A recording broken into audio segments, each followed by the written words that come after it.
Well, I'm on my way out of the city of Quito, Ecuador. It's been great. It's been beautiful. Heading to the airport. It's about, I don't know, about 8 o'clock in the morning, a.m. Taking an Uber to the airport. I'm headed out. Look at this city. It's beautiful. I mean, so much I didn't see. Anyway, hopefully I'll be able to come back one day to check it out. I was here 30 days. I saw a lot, but it's just, even 30 days is not enough to see the city. So I'm heading to the airport early, right here in the Avianca airport. In the airport, flying to Avianca. They forced me to buy a four-on ticket, which funny because no one else did. So now I landed in Bogota, leaving the plane. I forgot to show you the plane, but anyway, leaving the plane, headed out. Just want to kind of give you I don't want to say play-by-play, but just kind of give you kind of the scene. Again, it's like 12:30. Almost 1 o'clock in the afternoon, maybe 12:45, 1 o'clock in the afternoon. Landed in Bogota. It's a beautiful day, as you can see. Heading to the to migration or immigration, however you want to call it. Let me talk about the whole Avianca. Again, I flew from Washington, D.C. to Mexico City on American Airlines. They didn't force me to get a forward-on ticket, which is another ticket to another destination. And then I flew from Mexico City to Quito, Ecuador on Copa Airlines. They didn't force me to get a forward-on ticket. Good old Avianca.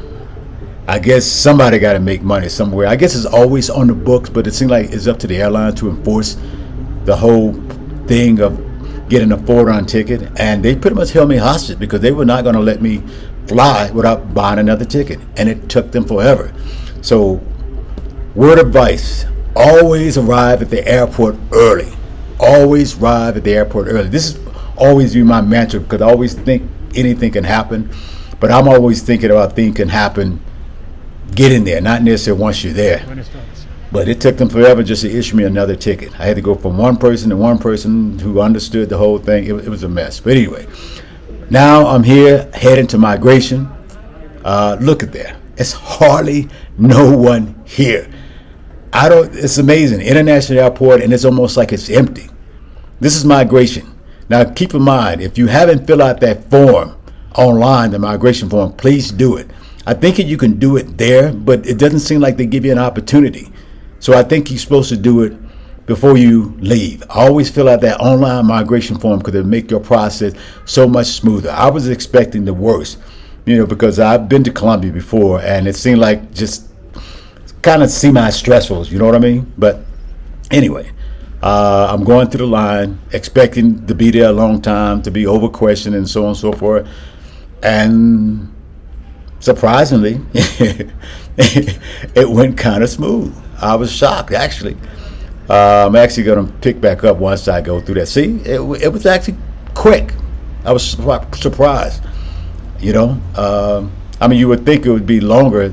Since hardly no one there, they get more time to kind of mess with you. But it went smoothly.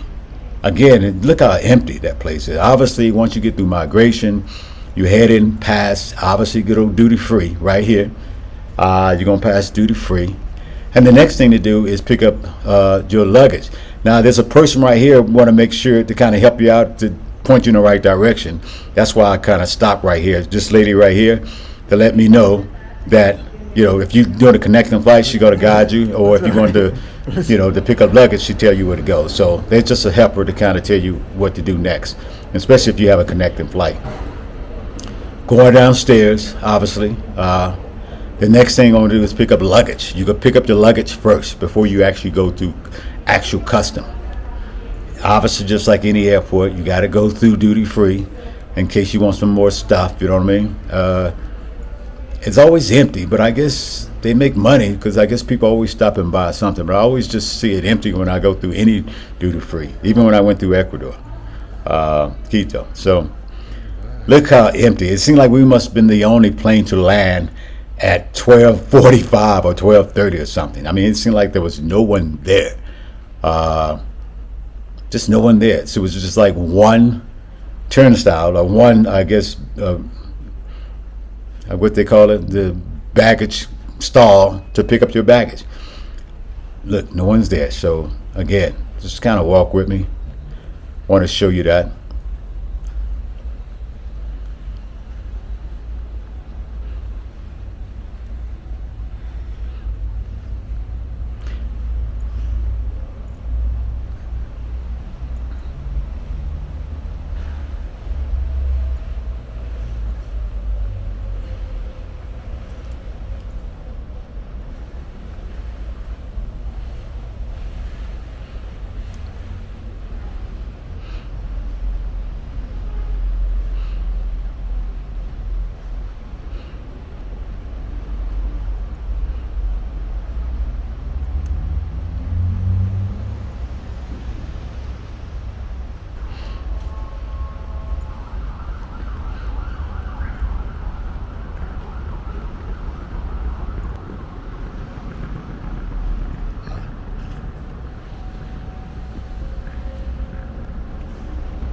Now, obviously, after you pick up your luggage, the next thing, in this case, you see, maybe you notice the exchange right next to the area. Usually, a rule of thumb, you never should be using the first one you run into, because you always get the worst rate. No matter what airport you're in, there's always more than one in the airport. So you never use the first one, like this one right here.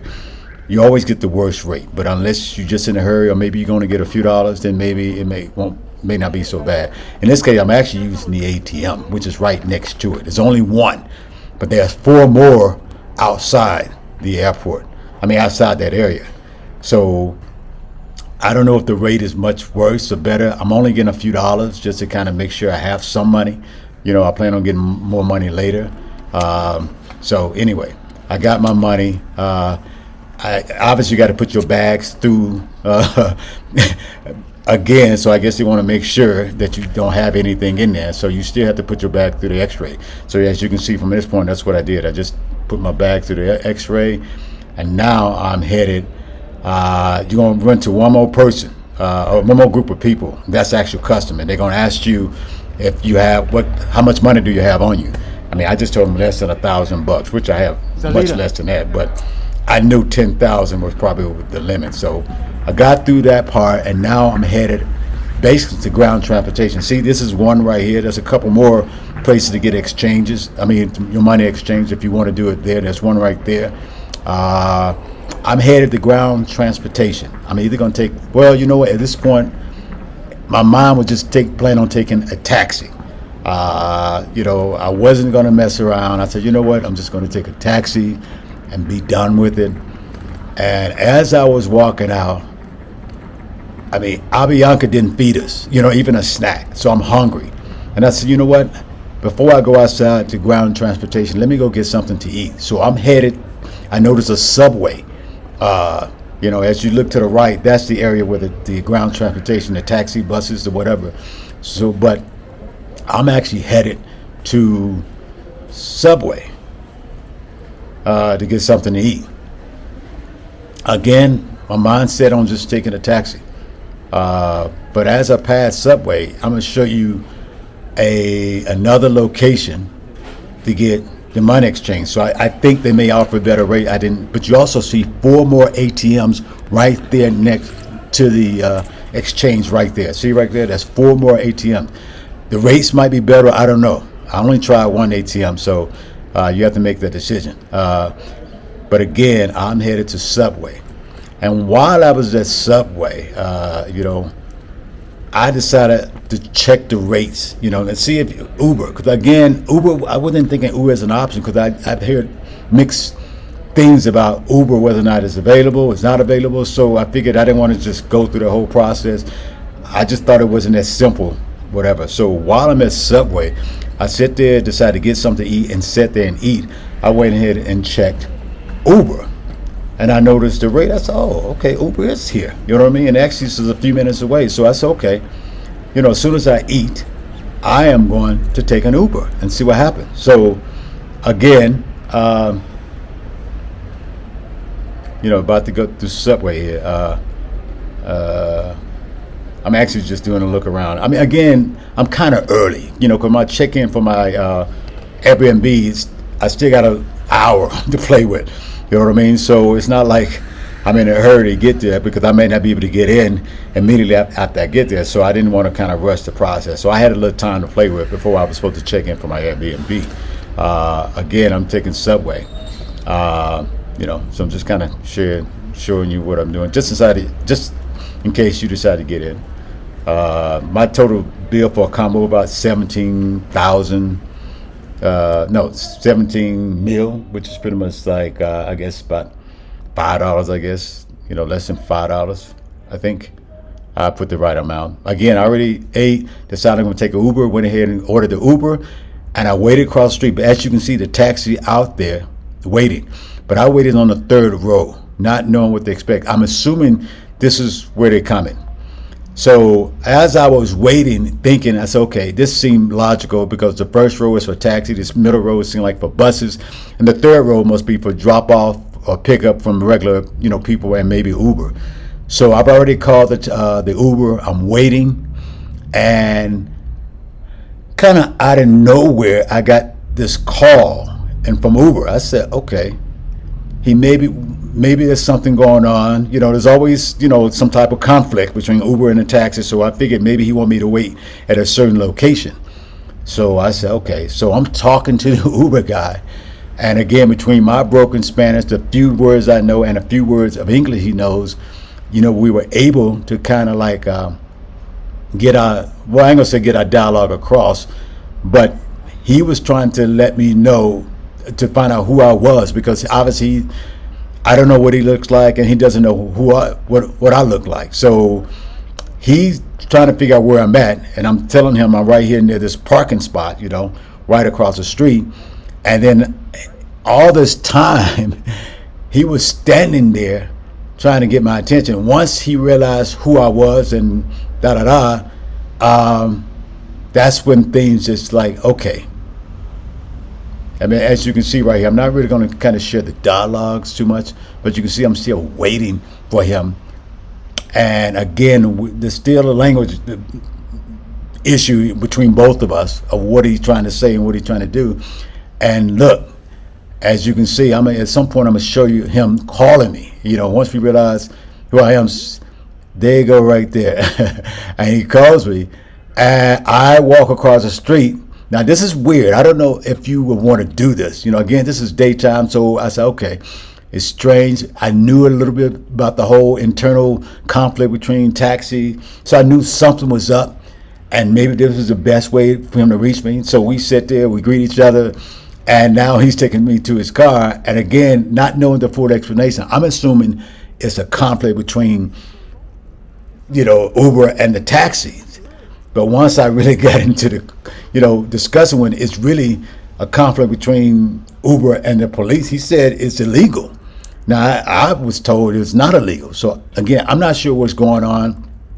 So just beware that these guys probably can still get arrested even at the airport. So he's taking a chance for that little, I think it was like 24. I'll put the right amount here, but I think it was like 24 mil. A little over 24 mil, which is pretty much, less than $6, I guess, you know what I mean? For a taxi. And he's taking a huge risk of picking me up because he could have get arrested, so, and of course he had me just sit in his car before he go and pay his parking ticket. It's just funny that the things they have to go through, you know what I mean? So be wary of that if you decide to take a Uber. I'm heading to Chapinero. That's where I'm headed to. So that's pretty much. So it may be, I think if I arrived at night, I probably would have taken the taxi and just be done with it. So again, I